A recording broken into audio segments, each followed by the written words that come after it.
Do you recall the most famous reindeer of all? Well, of course, it's Rudolph.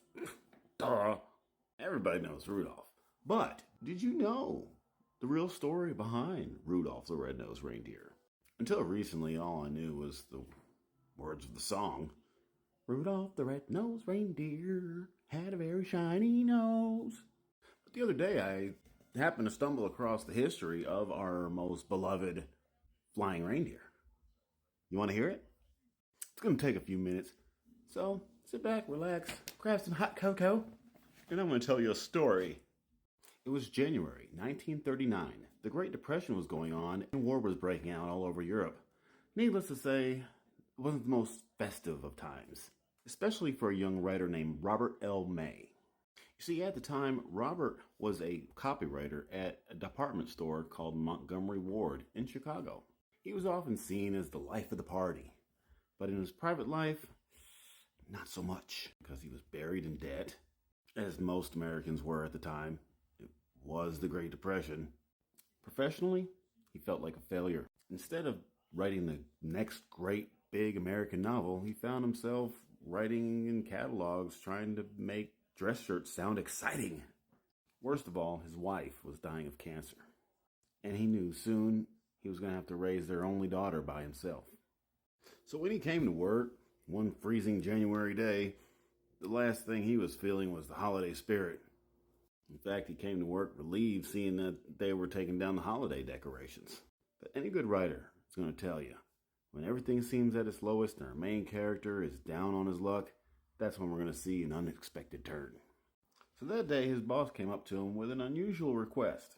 Every Christmas, the company would put out a promotional coloring book for children. And since Robert was so good with jokes and limericks, kind of like me, his boss asked him if he was willing to write a story to go with the coloring book for the next year.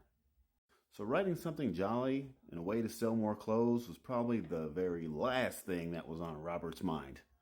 However, he was really not in a position to say no. So, he took it. So when Robert got to work, all he can come up with was, and it should be about a reindeer. Because his daughter loved to see reindeer when she was at the zoo. But that presented him one of his first problems, because reindeer was already associated with Christmas.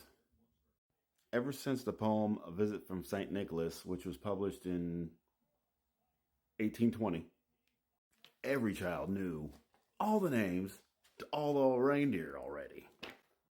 You know, there was, so what? I gotta look at notes. I can't remember everything. Dasher, Dancer, Prancer, Vixen, Comet, Cupid, Donner and Blitzen. There was a story where I heard it was Donder. Right. This story. Sorry, ADHD. But anyway, so what would the story of the reindeer be about? That's a challenge.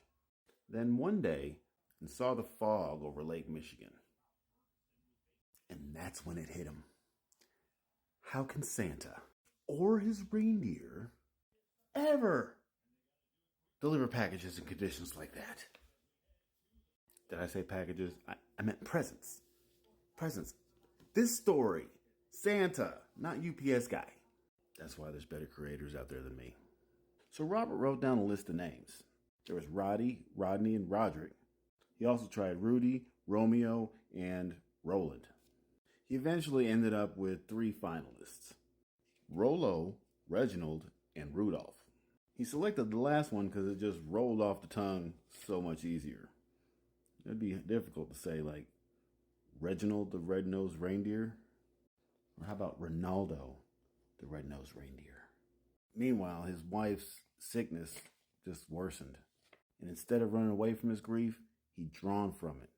He also drew from his experiences as a child, being bullied and not really fitting in. I can relate to that. So he opened the story with a sad, crying reindeer. A reindeer who couldn't understand why the world was so cruel. A reindeer who knew he had more to offer the world than the world could actually see. So Robert decided to write the story as a poem, using the same meter as A Visit from St. Nicholas. And the story took shape. But then in July, Robert's wife passed. His boss came up to him and offered to take the assignment off his hands and give it to somebody else. But Robert refused. As he later explained, I needed Rudolph more now than ever. And he also said, gratefully, I buried myself in my writing. And by the end of the summer, the draft was done. But when he showed it to his boss, the response was, can you come up with anything better?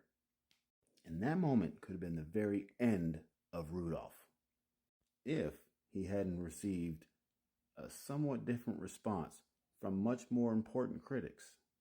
When he read it to his daughter and his wife's family, they immediately fell in love with the red-nosed reindeer. And he said in their eyes he could see the story accomplished exactly what he had hoped. So then Robert enlisted a friend to draw up pictures for every page. This time, the story was accepted, and the company distributed over 2 million copies of the story nationwide. And then a small publishing company printed it in hardback, and then it later became a bestseller. Eventually, the rage died down, and he continued to work for Montgomery Ward. Like Rudolph, his life improved from that point on. He was able to get out of debt, and a few years later, he even remarried. And by the time World War II ended, the company felt like they had no more use for Rudolph. So they decided to give all the rights to Robert. So then Robert called his brother-in-law, who was a musician, and he asked him if he would mind turning the story into a song. Then that song found its way into the legendary singer Gene Autry's hands. And that recording ended up selling more than 25 million copies. And it's still being played today. Having started underneath a mountain of debt, Robert and his family were now set for life. And he may not have written that great American novel that he wanted to write. He wrote something that perhaps would last even longer. A reindeer that would go down in history. I think all of us have had a low point in our life. We may be in a low point right now.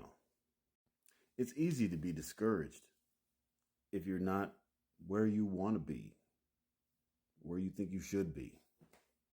I'm inspired by Robert's story. It shows us with a little bit of hope and belief in yourself, you can accomplish anything. Maybe even change the world. Maybe even use your sorrow to bring joy to someone else. Merry Christmas.